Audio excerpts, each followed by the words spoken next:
Andy and I are doing a 4,000 subscriber special to say thank you for subscribing. And in the previous video, I put makeup on his face. Yeah! Now I'm going to be getting it back and he's going to be putting makeup on my face, and he has promised that he is going to actually try. And she's going to be answering fun facts about her life while we do. Yes. The first fun fact, you are a super talented artist.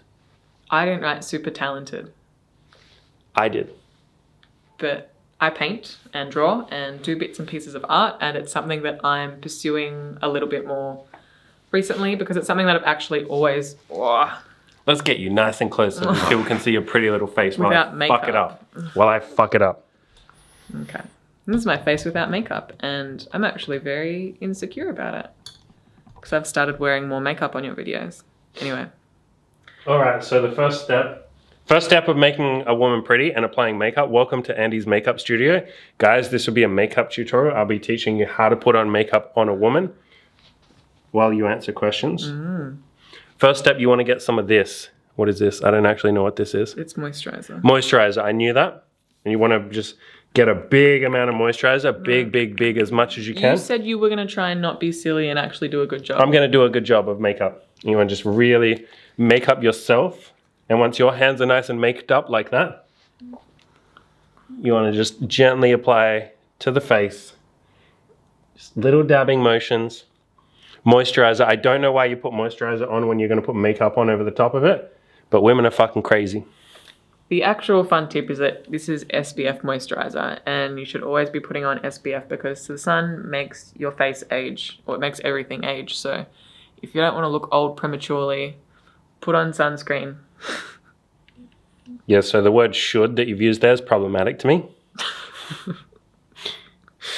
But yes, fun fact about me is that I do art, I paint. It's something that I want to pursue. Eventually I want to be in galleries. I want to make a career out of it. And it was something that I was worried to do because I went to a very STEM-focused school. My dad was a doctor who wanted me to be a doctor. And so wanting to do art was a little bit controversial, and I was discouraged to do it quite a lot. So I have quite a few insecurities around it. And what you're doing to me is also bringing up a lot of insecurities. You look beautiful. So I put the white on there. What do I do next? How do I make you beautiful? Have a guess. Foundation. Is this foundation? No, that's eyeshadow. I don't know what any of these are. What looks like it might be face This colored. is foundation. Yeah. Ladies and gentlemen, guys, we're going on a fucking expedition together. I have no idea what any of this shit is. You know you're meant to be asking me my questions about me. We've made this about me. We have. And I would also like to kind of point out that I'm okay at doing makeup. One, when I was doing on Andy's face, he has man skin, and Stop fixing me. you have like hair on you. And I wanted it to be dramatic, which is why it's so vampy. And in real life, he doesn't look like such a ghost, but it shows up very pale on camera. But I'm quite pale, so you. Number 2 fun fact about you. You're half Chinese. I am half Chinese, and I know I look pretty white, and most people my whole life are surprised by that fact. Do I put foundation everywhere? Yes. Oh, guys, I think I may have fucked up. I think there's too much. It looks like war paint.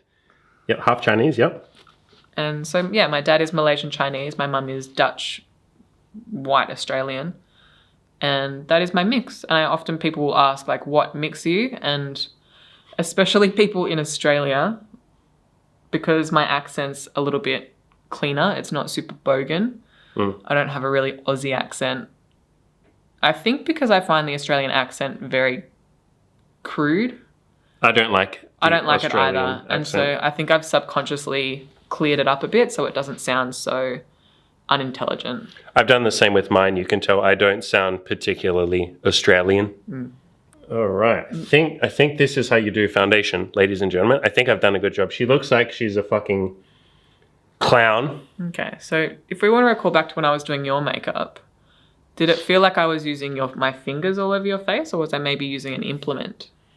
Are you not supposed to use your fingers to put on foundation? I actually usually use fingers, but yeah, see? Generally speaking, you use a brush or a sponge. But I use my fingers because it... Can I just use this brush? No. Yeah. Okay, guys, we're going to gently dab. Oh, God. Don't. You said you were going to try and not...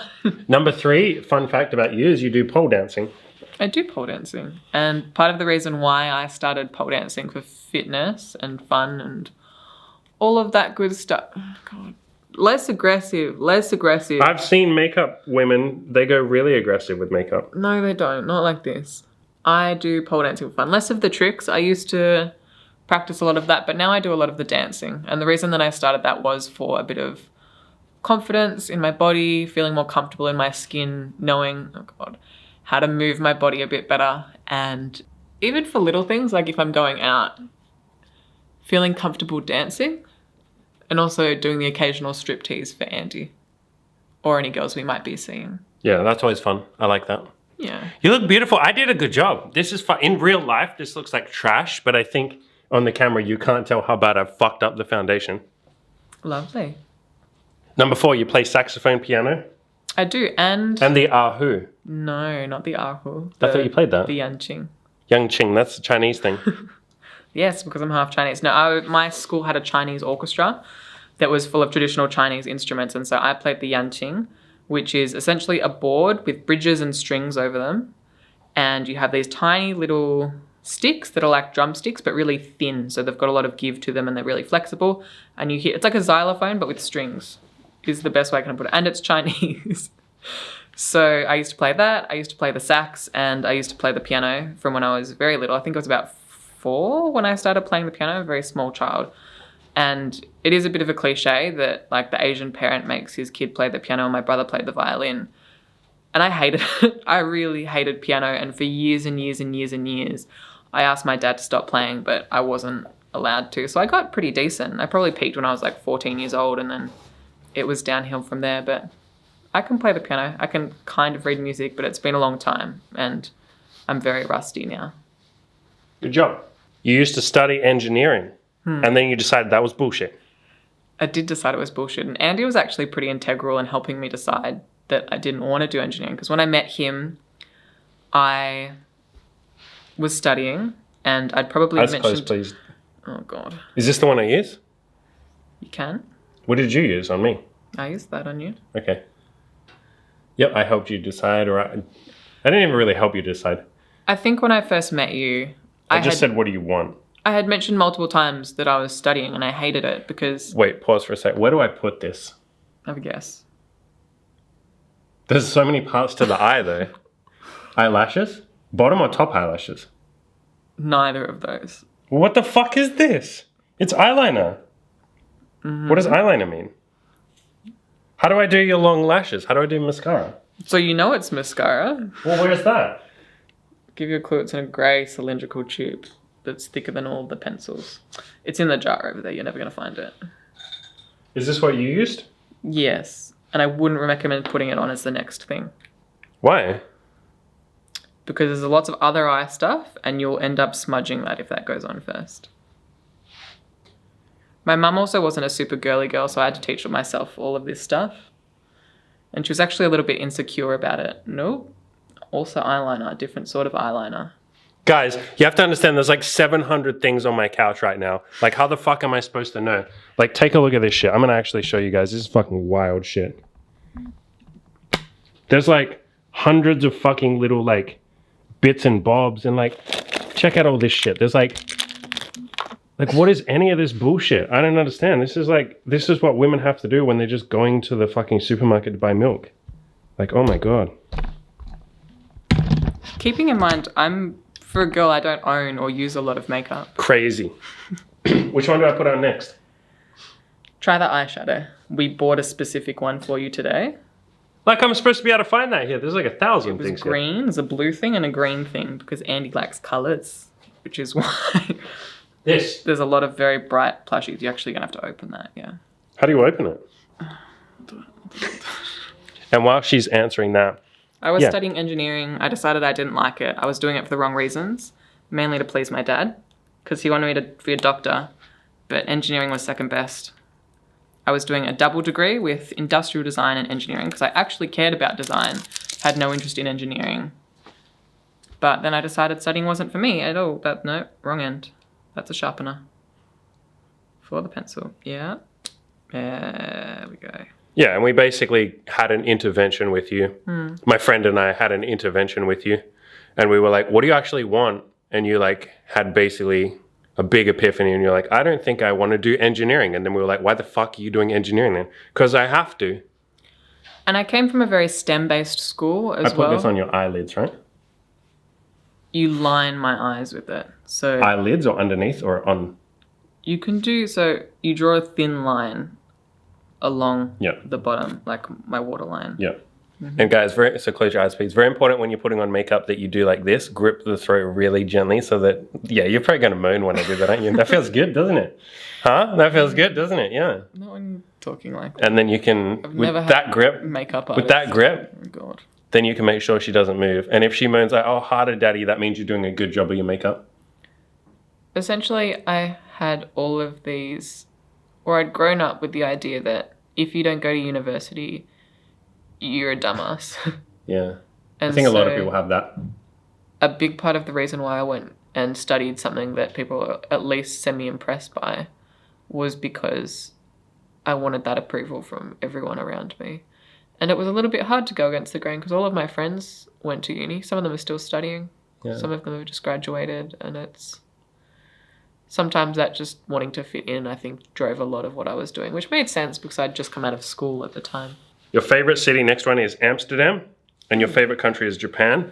Why don't you tell the story of what happened in Japan with your beautiful younger brother when you neglected your brother? So I've done a little bit of traveling, and one of my favorite holidays that I ever did was a family trip to Japan, but it wasn't with my parents. So I had two older siblings who at the time were in their early 30s, and my younger brother and I was about 13 and he was about 10.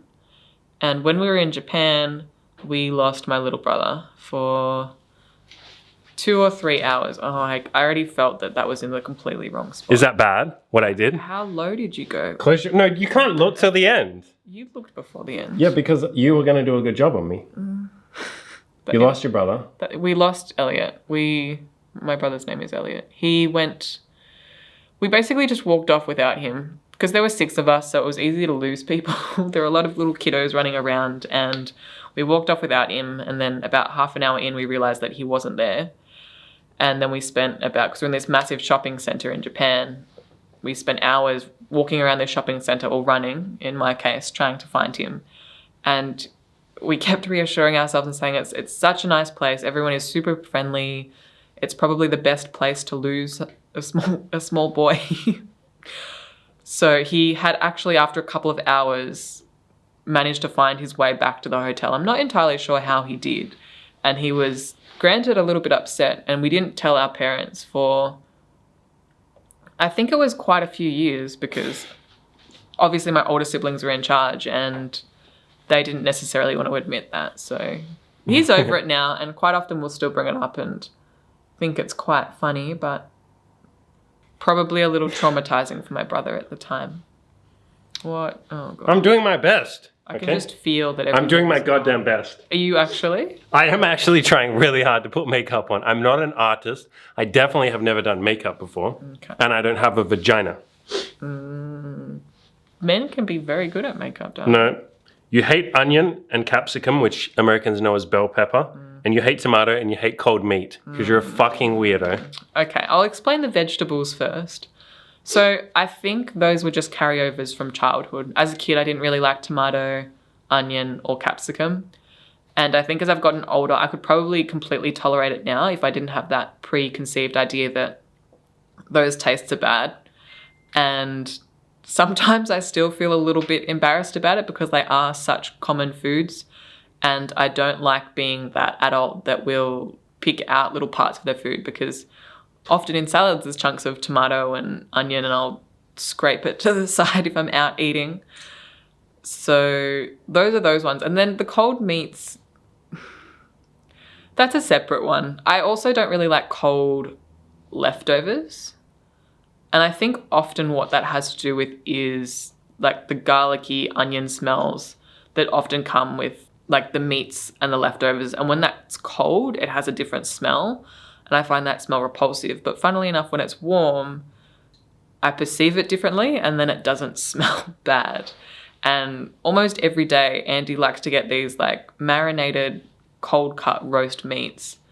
And I really can't stand it when he does, but I tolerate it, and I often hold my breath when I'm around him when he's eating it. And I don't think my younger brother has the same thing. He doesn't like cold food that's meant to be hot. And I don't think it's weird. It's weird. Yeah. You've won 2 Brazilian Jiu-Jitsu competitions and you're currently a blue belt. Yeah. I got my blue belt 2 weeks ago and then did my knee, so I haven't been training. But I started Jiu-Jitsu about a year ago. I think for a really long time, it was just something that I wanted to try. And I'm loving it. It's one of my favorite hobbies that I've had so far. I like how physical it is, and it's like incredible for fitness. It's also very intellectual, and I think there's so much to learn, which is part of what I love about it. I've tried to convince quite a lot of my friends to do it, and one friend, she's actually really in love with it now and enjoys it a lot. Yeah, I like jiu-jitsu, although I don't think I like competing. It's very stressful. And I've competed in other sports in the past. I used to do cheerleading competitions, swimming competitions, volleyball competitions, but there's something about the idea of somebody fighting you to some extent, that they can hurt you, that you don't know what they're going to do, that I find uniquely nerve-wracking. But it's a fun sport, and I recommend it to anyone. It's good. I like it. Number 9. Your first kiss was with whom? My first kiss, and I'm not sure, I felt like it was quite late at the time. I felt very insecure because it was so late. It was at 17. I was getting drunk with one of my female friends from school, and so it was with her. It was with one of my close friends. And that night was my first kiss, and it was actually the first time I'd done anything sexual as well. So we fooled around. I think I went down on her, and we made out. And that was the extent of it. And this particular girl, she actually ended up losing her virginity, so like from penetrative sex, with Andy and I in a threesome. And that was our first threesome. Nice. And then after all of that, we ended up moving in together because we just graduated. And we never really spoke about the fact that we'd all have sex. And then we had some like disagreements when we were living together just about the living situation, and we stopped being friends. And now I don't speak to her. If she comes to my high school reunion, I'll probably say hi, but yeah, not currently a friend of mine. Number 10. Wait, how am I going to do this? Because I got a joke to make here. This is going to be really difficult. You're allergic to nuts. But not these nuts, and no one can see me pointing to my nuts. You're not allergic to these nuts, son. Fuck yeah. I'm humping your face, you can't see. Yeah, no, I gathered. So you're allergic to nuts, but not my balls, basically. Correct. I have a very specific allergy to, nobody cares, but it's some nuts and not others, which makes it a pain in the ass to explain. But it's worth explaining at restaurants because that means I don't miss out on some foods. It's not a severe allergy, which I'm glad about. So if anything bad happens, which I often look, at least a couple of times a year, I'll make a mistake and eat something that has nuts in it, and then I just feel very, very unwell. Sometimes I'll throw up. So I'm glad I'm not anaphylactic, but I do miss out on some things. You, Andy, often tell me how good macadamia nut milk is, and macadamias are. People often tell me how good pistachios are. That's buttery. And I grew up in a family that also ate peanut butter all of the time. And so it was something that I just got used to because it wasn't severe. Oh, God. Something. Oh, no. I don't think you're supposed to use this one for the eyes, are you? Well, I can feel that it's wrong because the texture of whatever you put on... There's too many. I don't know which one to use for which. We're gonna do it. We're gonna continue. Let's go. I'm doing my best. You know what it says on the tube? This one has nothing on the tubes. It just says Sephora. Like I'm supposed to mind read what that means. It's like the brand name. It is the brand name. Are you putting liquid lipstick on my eye? Well, I don't know what the fuck this is. You can tell what color it is though. It's black. I was trying to make your eyebrows darker, like women have. But not black. What color? Anyway, next one. You used to cry basically every day. I still cry a lot. Not every day. Not every day. I've always been quite an emotional person. I'm also a woman, and I feel things quite strongly, especially during high school. I was a bit of a train wreck because I took on a lot of the stress. I put a lot of pressure on myself, or I felt a lot of pressure. And so most days you could catch me crying in the bathroom or during class, or I made quite a few teachers worried because I would cry during tests, but usually I would perform fine on the tests. And then when I met Andy, I was going through a lot of life changes. I made the decision to leave uni, I changed jobs, I moved out of home, and that caused a bit of tension between me and my family. So I was a bit emotional and stressed. I was also in my first relationship, and so I would cry a lot. Like a lot. But I have come quite a long way. In terms of just confidence, I guess stability, dealing with the punches a little bit better, and I cry a little bit less than I used to. I think there's a good lesson there too for like a lot of guys listening.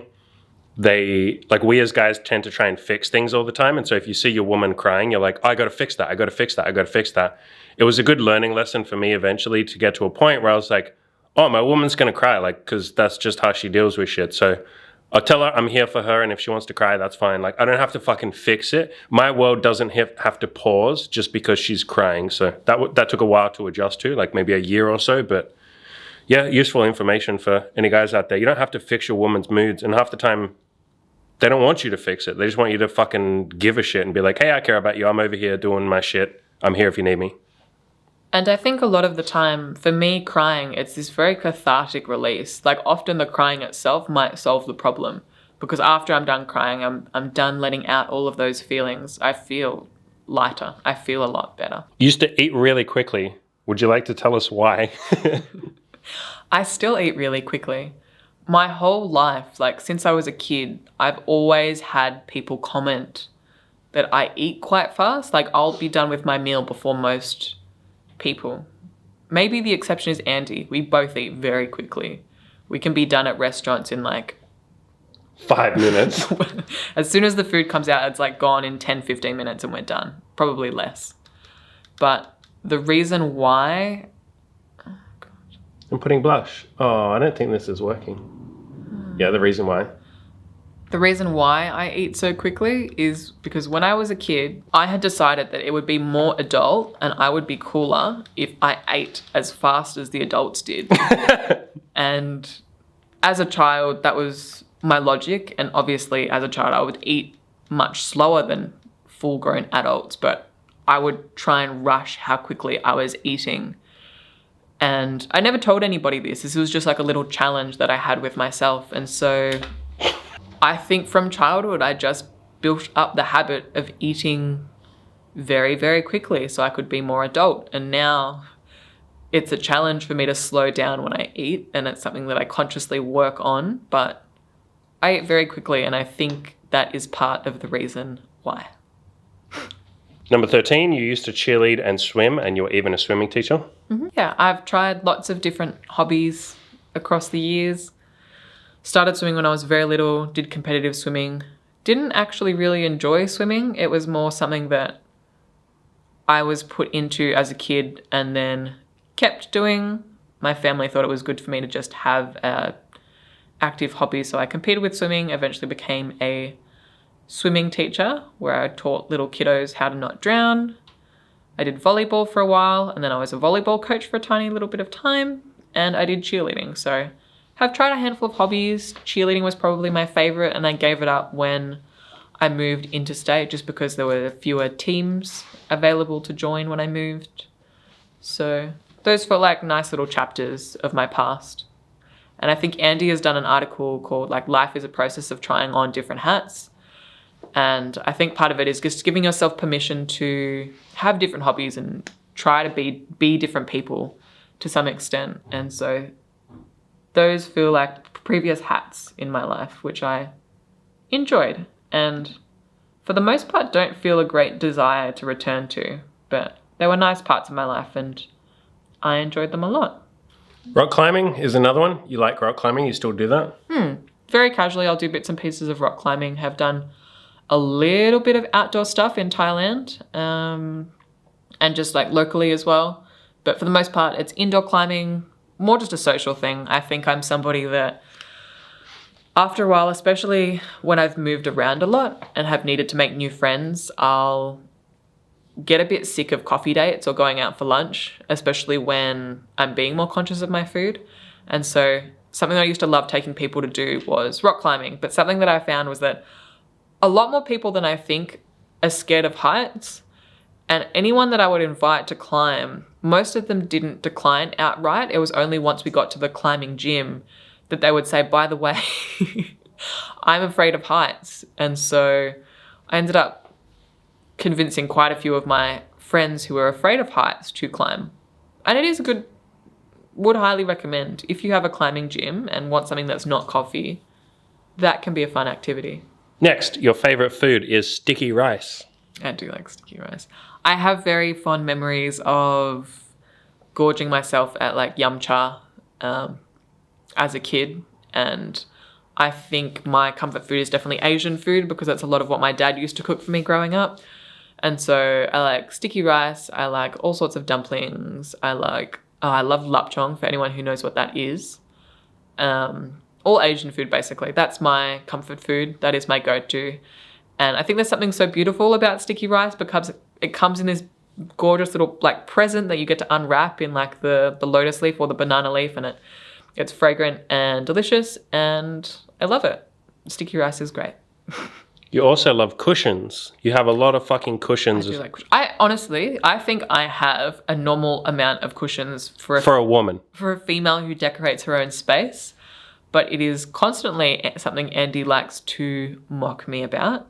But Andy is also the one that hoards plushies and then uses them as cushions. So if anything, I think you also hoard cushions. No.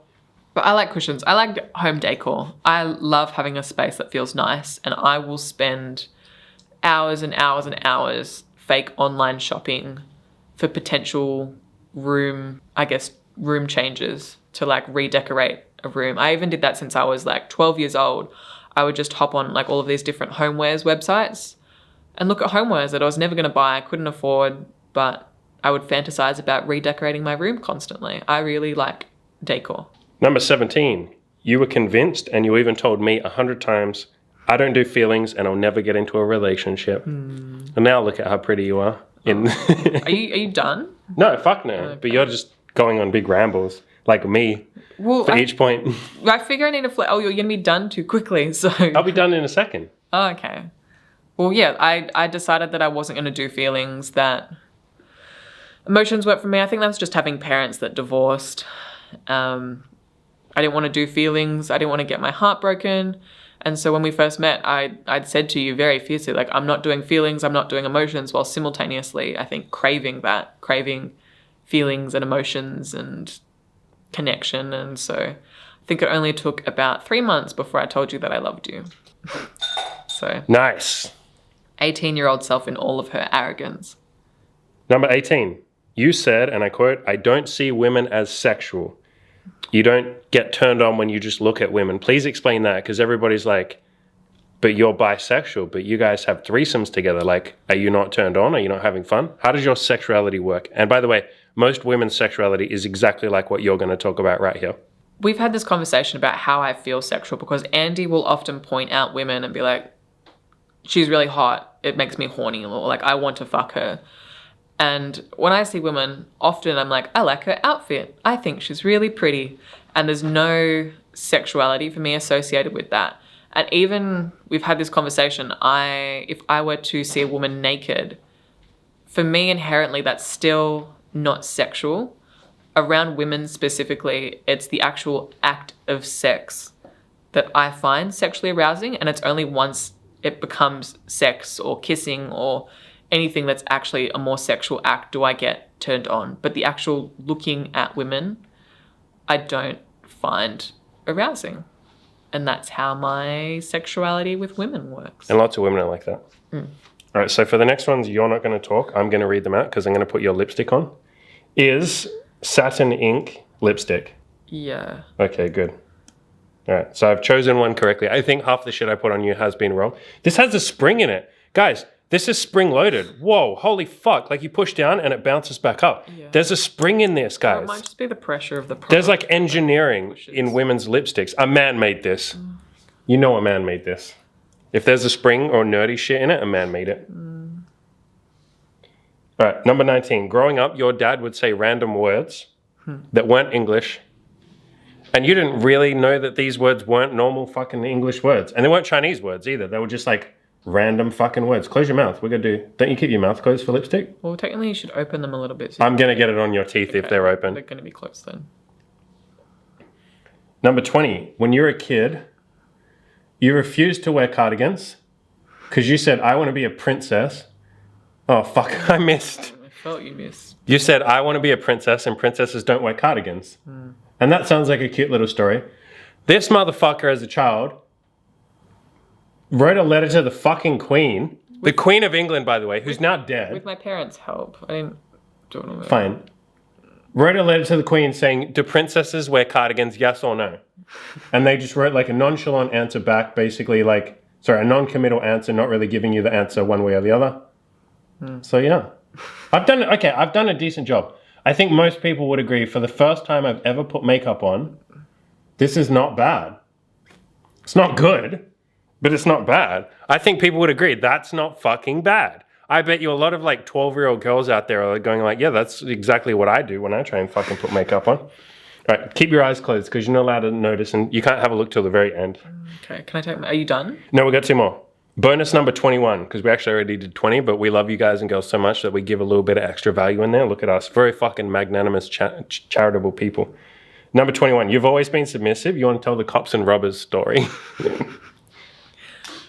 When I was a kid, I really, I liked playing cops and robbers with, I don't know, siblings, with friends. And often I would want to be the robber because I wanted to get caught. And sometimes as part of the game, we would get tied up or we had to do what the other person said. And some instinctive part of me, and I would have only been 6, 7, 8, I wanted that.